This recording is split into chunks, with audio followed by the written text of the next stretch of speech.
अब तक मुज़ाकराती टीम की मुलाकात का ना होना बुनियादी उनसर क्या है? बिस्मिल्लाहिर्रहमानिर्रहीम, अस्सलातु वस्सलामु अलैका या सय्यदी या रसूलल्लाह, अस्सलातु वस्सलामु अलैका या सय्यदी या हबीबल्लाह। ताजदारे ख़त्मे नबूवत जिंदाबाद जिंदाबाद। अच्छा, आपने इतनी तेज़ी से ना वो सारी चीज़ें बयान की जितनी तेज़ी के साथ उस केस की समाअत हुई थी, अलकादर केस की ना ट्रायल जो था ना उसकी पूरा हुआ था ना, आपने उसी स्पीड के साथ आज अपनी सारी गुजारिशात, सवालात और निशानेबाजी जो भी आप कह रहे हैं, आज तो मुझे इस तरह लगा कि आपके अंदर की रूह में कुछ और चीज़ है, लेकिन आप एक बड़े सुलझे हुए और बड़े अच्छे एंकर हैं, तो इसलिए आप इसी तरह ही बोलेंगे।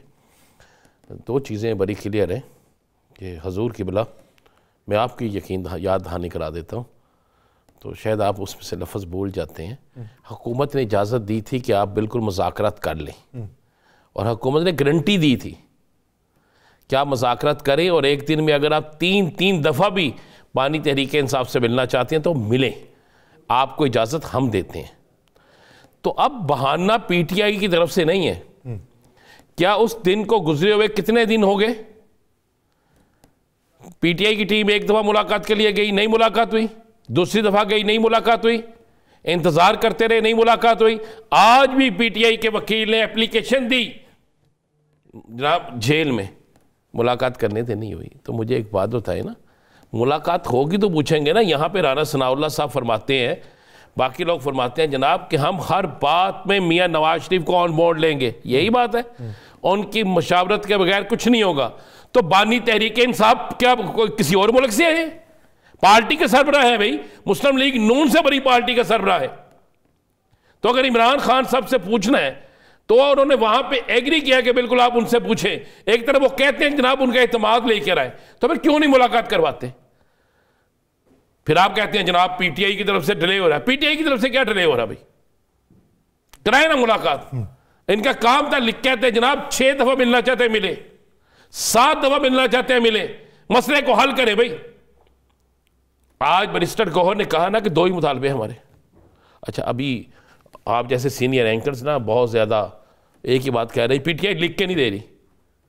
अच्छा, इसी तरह कह रहे हैं जिस तरह पता नहीं शायद वो आपसे बात कर ली है या किसी बड़े एंकर से बात कर, लिख के नहीं दे। आप मुलाकात तो कराएं, मुलाकात के बाद अगर वो अपना बाई रिटर्न में लिख के ना दें तो फिर हम बात करते भी अच्छे लगते हैं। मेरी पीटीआई के 3 बड़े जुम्मेदारान से बात हुई, उन्होंने कहा जी क्या लिख के दें, हम इन्हें बता देना लिख कर हम क्या दें, जो ये कहते हैं हम लिख के दे देते हैं, या ये खुद ही लिख के ले हम साइन कर देते हैं। क्या किस तरह और लिख के देना, ये बता देना।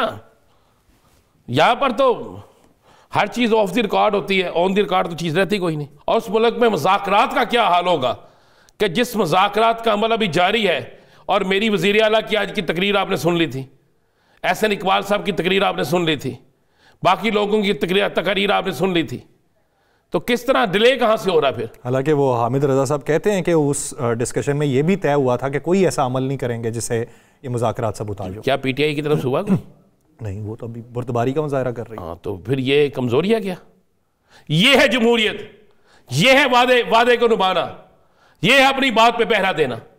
उधर से क्यों नहीं पहरा दिया जा रहा? क्या उनको नजर नहीं आता है कि इस पाकिस्तान के लिए हर सूरत में मुआशी इस्तेहकाम के लिए सियासी इस्तेहकाम जरूरी है? आज की तकरीर चले, एक तकरीर में मुझे याद आ गया, आज हमें पता चला कि इस मुल्क में जमहूरियत है। बड़ी मुश्किल से ढूंढते हैं हम, कागज़ों में ढूंढते थे, यहाँ पे लफ्ज़ लिखा होगा, हाँ ये लिखा हुआ जमहूरियत, बड़ी मुश्किल से ढूंढते हैं। वाकई हमारे मुल्क में जमहूरियत है। जमहूरियत में बोलने का इख्तियार होता है, बोलो, आज़ादी राय की आज़ादी होती है, आपको है। जमहूरियत में बर्दाश्त होती है, आपको है। जमहूरियत में अवाम जिसको वोट दे उसको माना जाता है, माना गया। यार बोलते बहुत उसी तरह जो मैं तानू कहन दिया, जमहूरियत में जमहूर होते हैं। हाँ, इतने कुछ और ने मैं वो लफ्ज़ नहीं कह सकता, गैर पार्लिमानी लफ्ज़ हो जाएगा।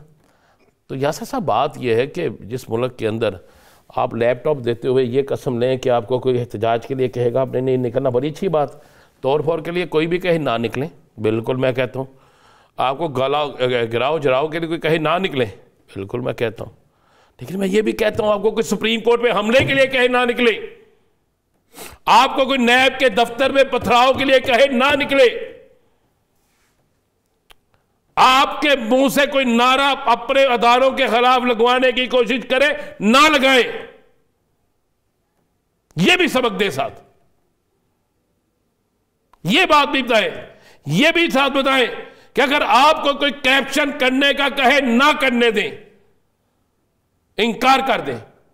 यह भी मेरे सियासतदान सबक दें कि अगर आपको कोई यह कहे कि जनाब हजम कर जाओ सब कुछ, तो उस पर भी रोको। आप कीमतन चीजें दे रहे हैं, आप शराइत पे चीजें दे रहे हैं। आपकी लीडर है, मैं आपसे जनाब कह रहा हूं, मेरी इल्तिजा ही पहुंचा दीजिएगा। मेरी लीडर है, इस कौम की लीडर मेरी लीडर है, जो अपनी लीडर से कह देता हूं जनाब। तो यासर साहब आपने जो बात की है कि बाई रिटर्न में भी हो जाएगा, आप मुलाकात करें, जब तक मुलाकात नहीं होती नहीं होता। और ये चीज़ ज़रूर ढूंढनी चाहिए कि आखिर वो कौन से लोग हैं जो मुलाकात नहीं होने दे रहे, जो मुलाकात नहीं होने दे रहे, फिर वो मुज़ाकरात की कामयाबी नहीं चाहते। जो मुलाकात नहीं होने दे रहे, वो नहीं चाहते कि सियासी हालात बेहतरी की तरफ जाएं। और अगर किसी के जहन में ये बात है कि माइनस का फार्मूला चल जाएगा, तो उसे 8 फरवरी का इलेक्शन याद रखना चाहिए। भैया आपको पता है ना 8 जनवरी को हड़ताल हो रही है बलूचिस्तान में, पहिया जाम जी। जी। आज आपने सुन लिया ना मौलाना साहब ने जो कहा। मौलाना साहब ने इलेक्शन पे जो सवालात हुकूमत पे और इलेक्शन में और इस पार्लिमानी निज़ाम पे जो उठाए, तो पीपल्स पार्टी की तरफ से बिल्कुल वाज़ेह कह दिया गया ये भी कि हम हुकूमत के किसी जुर्म में शरीक नहीं हैं, हम शरीक के जुर्म नहीं हैं, शरीक के इक़्तिदार ज़रूर हैं। तो आप बेचारे अकेले रह गए हैं। कल को जब एक की तरफ से आएगा दूसरा भी कह देगा, दूसरी तरफ से आएगा तीसरा भी कह देगा, तीसरी तरफ से आएगा चौथा भी कह देगा। मजलूम से लोग हैं बेचारे, वो कहते हैं जिन्ने दिन है वहाँ रज के खेडिए। वो हूँ ऐसा ही हो रहा है, ए तेरा अपने मतलब अपने किसी बंदे का ना, ए तेरा तो तेरा भी मेरा, ए मेरा ए भी मेरा, ये हो रहा है।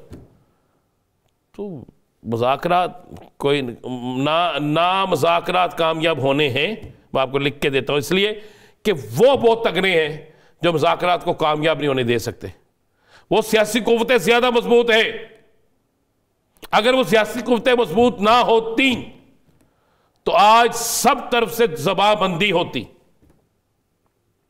अगर वो सियासी कुव्वतें मुज़ाकरात करने वालों से तगड़ी ना होती तो अब तक मुलाकात भी हो चुकी होती, चार्टर ऑफ डिमांड भी पेश हो गया होता और उस पर आहिस्ता आहिस्ता अमल भी हो गया होता। और जहन में रख लीजिएगा इस बात को, मैं आज के प्रोग्राम में ये चैलेंज से बात कर रहा हूं, किसी को गिराते गिराते सारा कुछ गिर जाएगा। और ये सब कुछ जो गिरेगा ना, जो जिसको गिराने की कोशिश कर रहे हैं उसने तो गिरना नहीं है, उसको जेल से आगे तो आप कहीं नहीं ले जा सकते ना, जेल है ना, इससे आगे क्या ले जाएंगे? उनके लोगों के साथ जो आपने कर दिया, इससे आगे क्या करेंगे?